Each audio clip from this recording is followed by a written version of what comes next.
Okay, so as we talked about injury prevention and flexibility in our tennis players, next to working with your fitness professional or the athletic trainers that you might have access to, a very good way to increase your player's range of motion and avoid injuries in practice is a thorough and tennis-specific dynamic warm-up. And the reason we want to go for a dynamic warm-up over stretching, especially over static stretching, is that there's been a lot of research in the past 10 years, and there's a lot of accessible literature that will show that the performance of our players will decrease for about 60 minutes if we do static stretching right before exercise. So actually we want to avoid purely static stretching, which is going to be holding the stretch for about 30 seconds in the same position before we get on the court. And rather we're going to go through a dynamic warm-up, which is going to work on the range of motion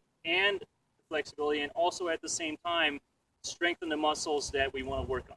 Okay, so we're going to demonstrate a few exercises here that are not necessarily in everybody's library of dynamic warm-up, just to add to your own library. All right, so we all have our own different routines of dynamic warm-ups, especially in the college environment. I think we all have more specific routines that we have our teams do before their matches. Just want to introduce here a few more exercises that I think can be added to that and be very beneficial to our players. So the first one we're going to be doing here is a two-legged foot rotation. This is going to help with their stability in their legs, increasing their range of motion in their feet, being able to be comfortable with having their feet in different positions and still staying balanced, and also increase their range of motion and loosen up their hips, which most likely are going to be very tight if you have your athletes coming out of class and all day long and just sitting. So the way we're going to do this here is we're going to start with our feet right here at about this position right here, and what we're going to be doing is try to stay exactly in that same line right here while rotating our feet as far as possible. So it's going to look like this. Alright, so I'm turning my feet as far as possible while rotating my hands in the opposite way, trying to keep myself in balance, okay, and staying on that same exact line. We're going to try to do this going forwards and backwards, okay? Sometimes your players will get tempted to do this, right, and get out of position, and this is exactly the type of thing you want to avoid. You actually want them to stay in that same exact line and independently move their feet, loosening up their hips, and this is also going to help with their coordination. So I'm going to demonstrate it one more time, going all the way forward here to the line and backwards as well.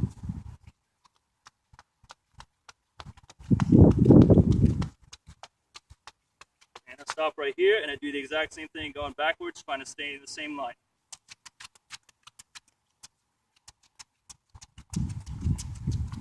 And as a coaching cue, you can help your players to standing in the same line by trying to fix the same point.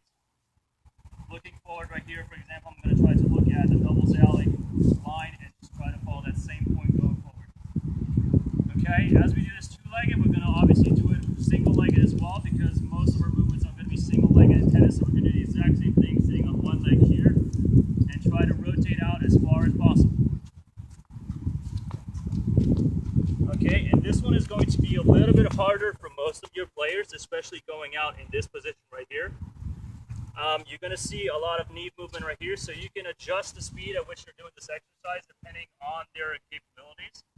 So if you see that there's too much movement and they're not very stable, you can try to have them do it very slowly where they control it first, then turn the other way. This is actually a little bit harder for me. But also have their hands moving in the opposite direction so they can keep their balance. All right, so you don't want them to do this right here where they move their hands in the exact same direction where their feet are going. Okay, so I'm going to demonstrate it again. One time, move all the way forward and backwards again. Coaching cue, fix that one point right here with your eyes. Follow it all the way through and stay on the same line.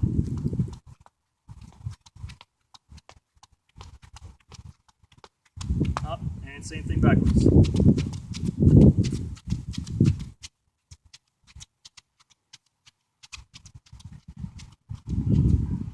And that's it. And after these guys are done doing it, they should feel really warmed up in their calves right here and in all the muscles surrounding their ankles.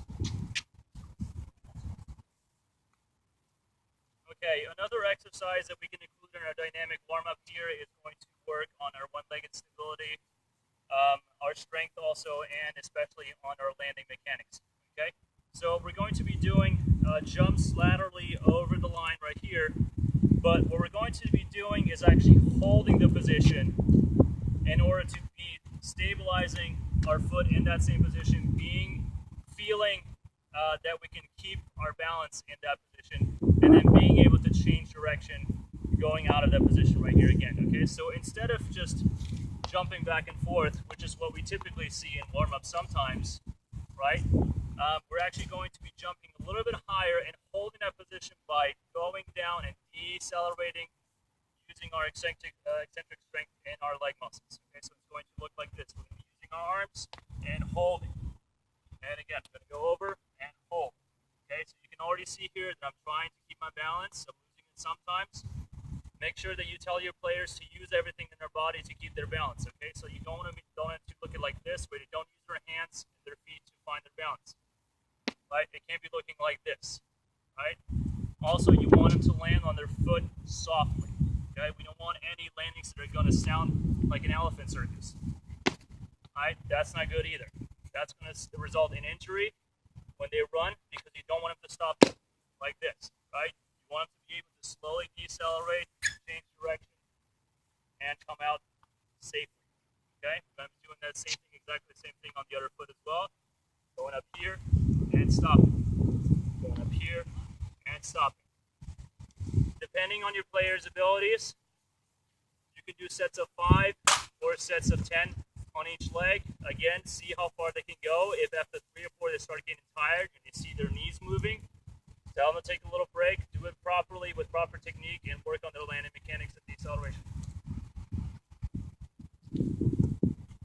And with our last exercise here that we can include in our dynamic warm-ups, our guys love this one.